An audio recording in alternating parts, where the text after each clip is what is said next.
Todd, Jesse, and some of the other band guys, Prairie, we all went for a tiki, Hawaiian meal, and they were, talking about an album that they'd made, which was like a kind of a lounge version, or I can't remember exactly what they were saying, but some version of songs that they've already been known for. They did a different tour, and they did them all in different musical style. Can you remember what that one was? The With a Twist. That's right. And that sounded very interesting. We were talking about that. They were telling me about that in the taxi. And that sounded great. So, I really like the fact that Todd is that kind of guy that can put his hand to a lot of things, like producing. I mean, he's a great producer, as we know. And songwriting and all the rest of it. So he's an all-rounder, But at the end of the day, he works his ass off, and that's what I admire most of all. And he's a natural with the people, Mm-hmm. So there you go. And that's why we all love him. He's always been very accessible, and he's got a little strange sense of humor that might put some people off. But eventually, you learn about that, and it just grows on you. Of course. Yeah. That's what it's all about. Well, we got one more call, so okay. Do you have time? Do you have another 10 minutes? Sure, yeah. Okay. Let's see if I can get 616 pulled up. Who's this?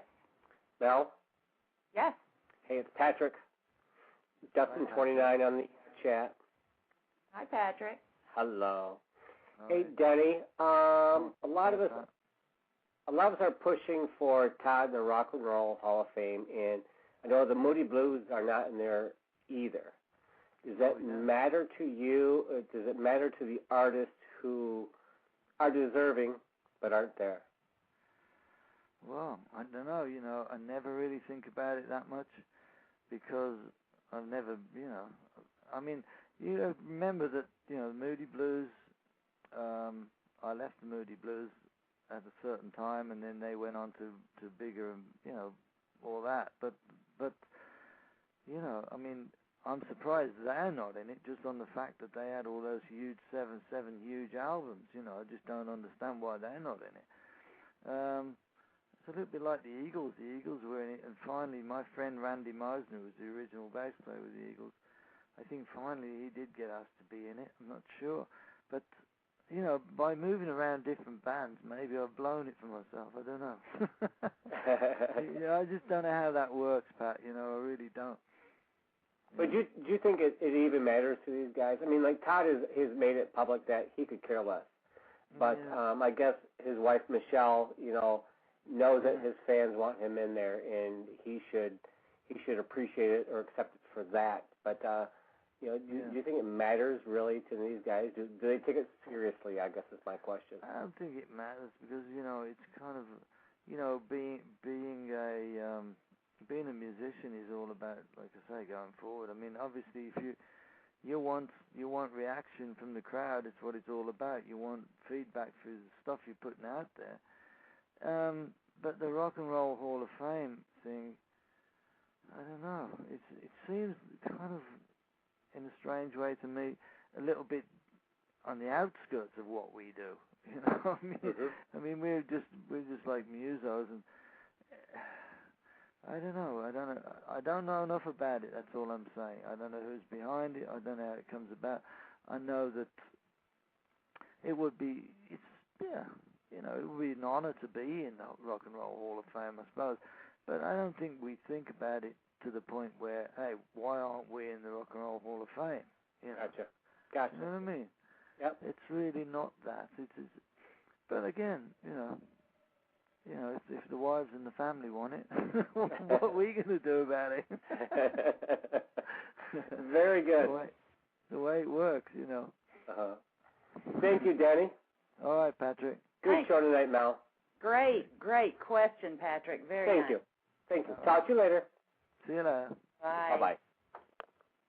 Oh, that was a good question. I like that. Sure. And we've got one more. I hope you don't mind. We got one room. Okay, we'll do one, and that's going to be about it. Okay. All right. This actually, I believe this is my co-host, Doug. Are you there? I'm here. Hi. Hey. So I'm gonna be the rap, huh? The last guy in. There you go. That'll work. That's fine.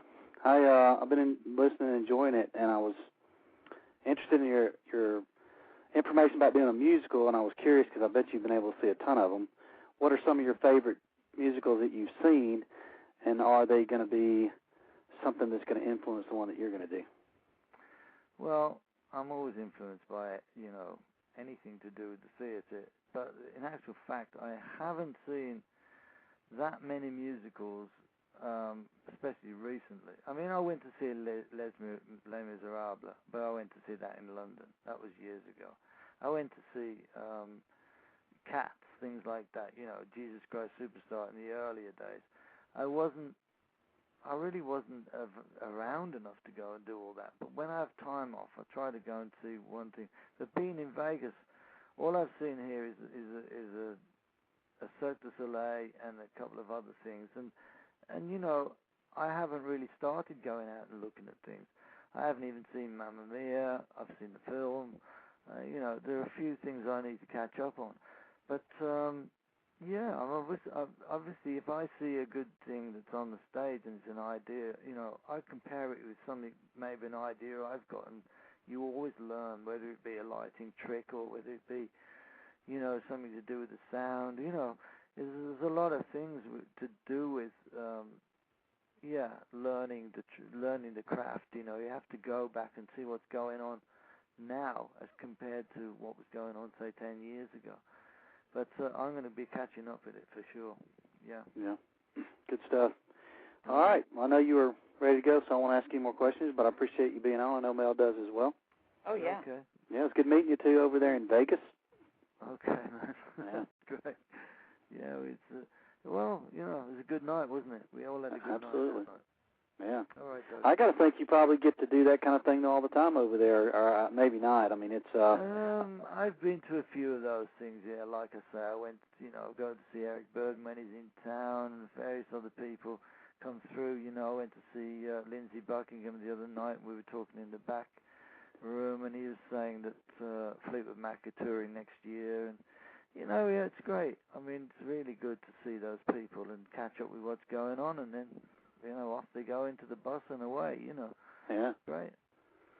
Yeah, I didn't get to experience it leaving Vegas. I kept hearing how terrible the airport was. Is that true? I mean, do you have trouble getting to some of your shows because of the airport over there, or is it not as bad as people think it is? Sometimes it can be very, very close, yeah, because it is so busy, Vegas Airport, and you've got to make sure you get there 2 hours before and all that stuff.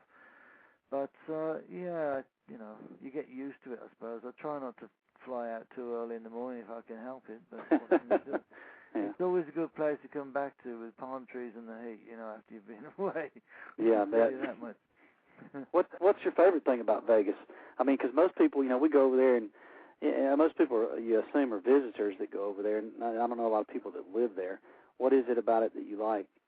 Well, it's mainly the music and the theatre, of course, because that's where we all come from. I mean, it's the ideal town to be and to catch up what's going on, more in the world than it ever was, because it used to be just like a closed circuit, really, Vegas, but it's opened up so much more internationally with the acts and stuff. So, yeah, it's the music mainly.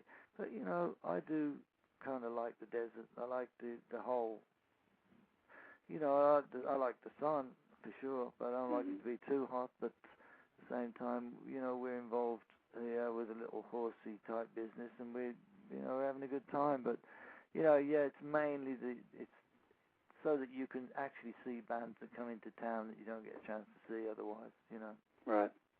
Yeah. All right. That's what's kept me here anyway. Well, hopefully we'll get to come out there sometime and see you again. All right, mate. It's a fun town. All right, Doug. Yeah. All right. Take care. Thank you. See you later. All right. Oh, okay. All right, Denny. Well, we're going to let you go. You've given us 2 hours tonight, and well, you did tell me it was going to be 2 hours, and you weren't wrong, so that's great. But I enjoyed talking to everyone. It's got a lot of great compliments. I'm very, feeling good about that, about the songs and everything. So that's always good to hear. Oh yeah, we are a friendly crowd. However, we are a discerning crowd, and we're not going to blow smoke up your, you know what. There you go. But there you go. If we say we like something, we really mean that we like your music or your writing or whatever. Yeah. Well, I appreciate that. You've been a lovely guest. Thank you so much. Thank you, Mel, and good luck with everything, and give my best to Todd, and I hope to see him soon. Very good. Maybe we'll see you at a Todd show, or maybe we'll see him at one of your shows. Okay, my darling. You take All right. care. All right.